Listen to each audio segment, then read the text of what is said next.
Artur Beterbiev, a fighting analysis. Now, something blew my mind preparing this video, because even after 45 years being involved in boxing as a competitor and as a coach, carrying out this analysis of Beterbiev made me realise that I have still so much to learn, and something I'm going to go through with you today is absolutely game-changing. It is unbelievable, the subtlety about what Beterbiev does, and I'm going to open that up for you in this video. Before we get started, go download your book, The Beginner Boxer Toolkit, 68 pages, packed full of insights and information to help you on your boxing journey, regardless if you're in this for fitness or for competition.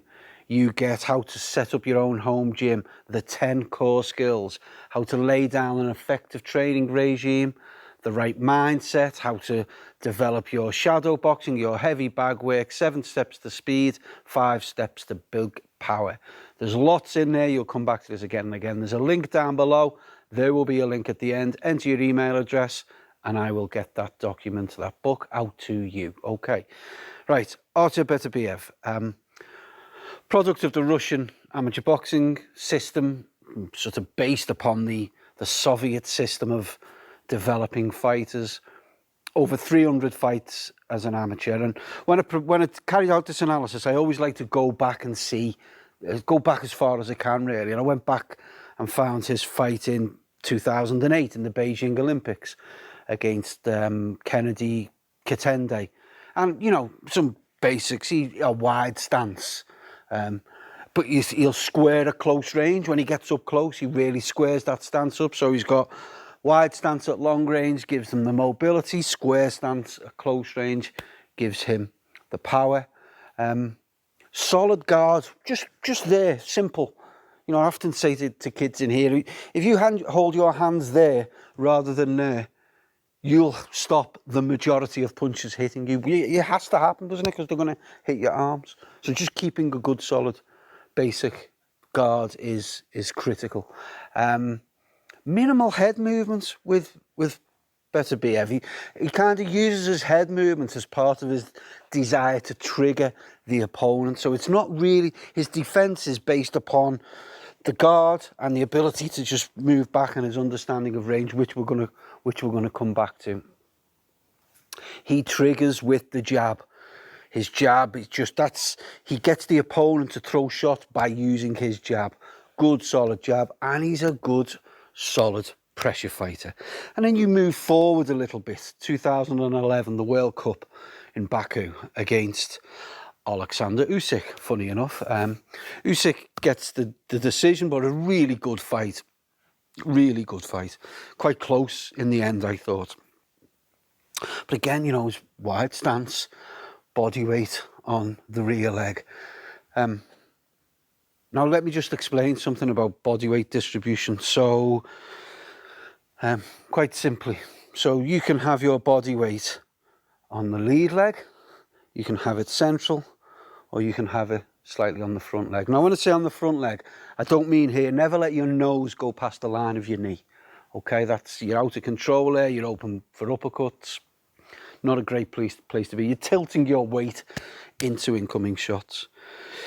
And so having the weight on the rear leg is kind of like a defensive posture. Central is sort of, you know, unsurprisingly halfway between. And being on the front leg is a slightly more offensive posture, because you're moving, you're closer into the opponent, you're teasing the opponent to throw shots. That's going to be really important for the next bit of the video.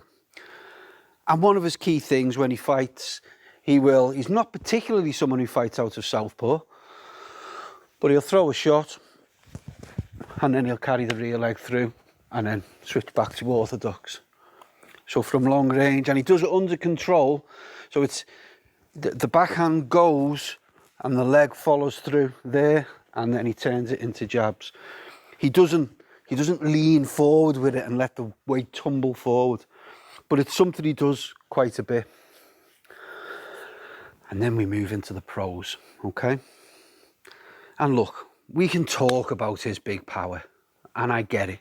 You know, he has got big power. This guy hits you, and it's kind of like he'll turn your teeth to dust but leave the fillings. You know, this guy hits hard. Every shot seems to cause pain. He's got a crushing jab, really strong jab. He'll go through rounds. You see him go through the phase of a fight where he'll just be smashing this jab home.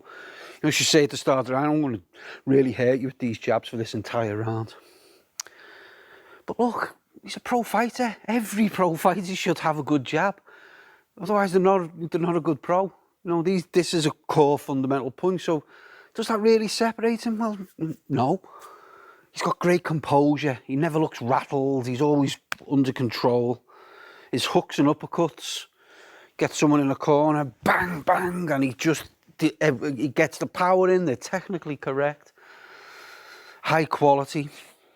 He does lots of trigger low, fire high. So he'll trigger down below, and then he'll turn it into a hook, or trigger low, but it's a key part of his offensive strategy. Trigger there, so feint low and go up high. But what I want to really talk about is the pressure, how he applies the pressure. Let's go back to the stance. He's always had quite a wide stance. Now he's gone into the pros.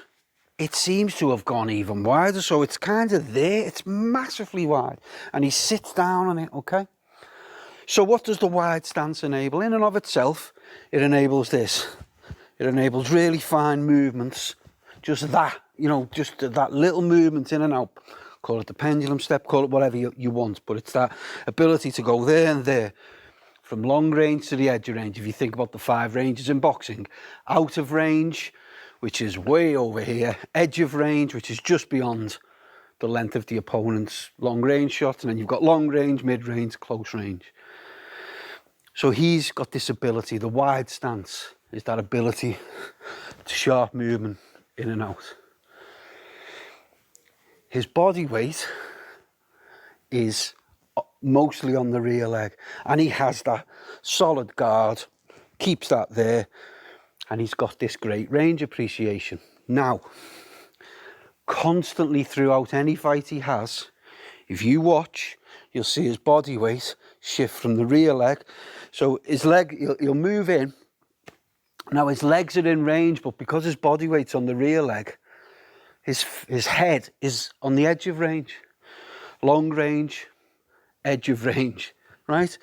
And this allows him to trigger the opponent and always be there ready to fire the shot. He's constantly applying pressure, but okay, you'll see him. He tips his body weight onto his front leg.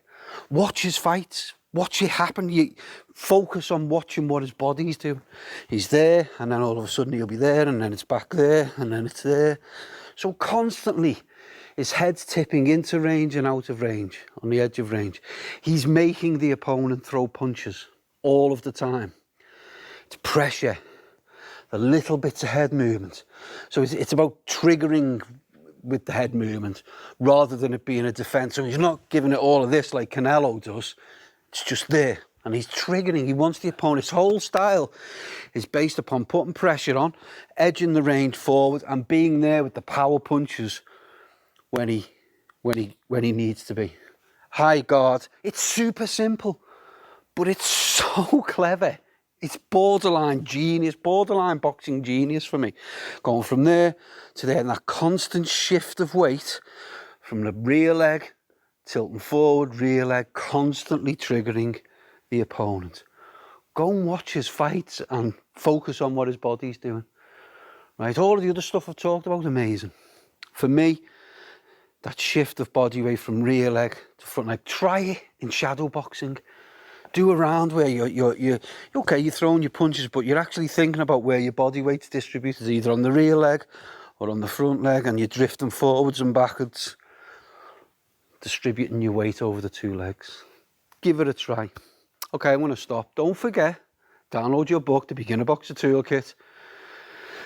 Click the link here, enter your email address on that page, and I will send it out to you. And who knows, maybe we'll even interact by email or by some other means. Artur Beterbiev. It's just, I feel so happy that I've done this analysis and I've got more to learn. It's brilliant. It just tells you I'm going to be learning for years to come. It's amazing. Thank you. Right, take care, I'll see you in the next video.